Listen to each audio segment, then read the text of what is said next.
2 పడవల మీద ప్రయాణం ప్రమాదానికి కారణం. అంతే కదండి, 2 పడవల మీద ప్రయాణం ప్రమాదానికి కారణం అండి. ఇంతకీ ఆ 2 పడవలేంటి? ఒకటేమో దేవుని కోసం జీవించడం, రెండవది లోకం కోసం జీవించడం. అవునండి, ఈ 2 పడవల మీద ప్రయాణం చేయడం ఎంత మాత్రమును మంచిది కాదండి, ఎంత మాత్రమును శ్రేయస్కరం కాదండి, ఎంత మాత్రము మనకు మేలును అందించదు. ఒకవైపే ఉండాలి. అటు దేవుని కోసమన్నా జీవించాలి, లేదా లోకం కోసమన్నా జీవించాలి.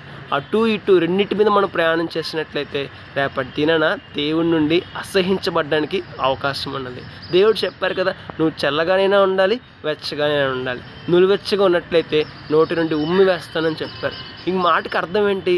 మానవుడు అటు దేవుని కోసమన్నా జీవించాలి, లేదా లోకం కోసమన్నా జీవించాలి. అటు దేవుని కోసము జీవిస్తూ, ఇటు లోకం కోసము జీవిస్తూ తన ఇష్టానుసారంగా జీవించినట్లయితే రేపటి దినాన ఘోరమైన నష్టాన్ని పొందే ప్రమాదం ఉంది. చాలామంది వ్యక్తులు అటు లోకం కోసం జీవిస్తూ ఉంటారు, ఇటు దేవుని కోసం జీవిస్తూ ఉంటారు. అలా జీవించకూడదండి. జీవిస్తే దేవుని కోసమే జీవించాలి, లేదా లోకం కోసమే జీవించాలి. అయితే ఇక్కడ చెప్తానుకున్న మాట ఏంటంటే, ఎవరైతే దేవుని కోసం నమ్మకంగా, నీతిగా, యథార్థంగా దేవుడు చెప్పినట్టుగా జీవిస్తారో వారు శ్రేష్టమైన పరలోక రాజ్యాన్ని పొందుకుంటారు.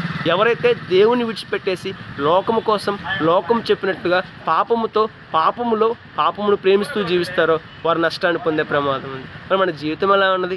ఒకసారి ఆలోచించేద్దాం, మన జీవితాన్ని మార్చుకుందాం, ఒకవైపే జీవిద్దామండి.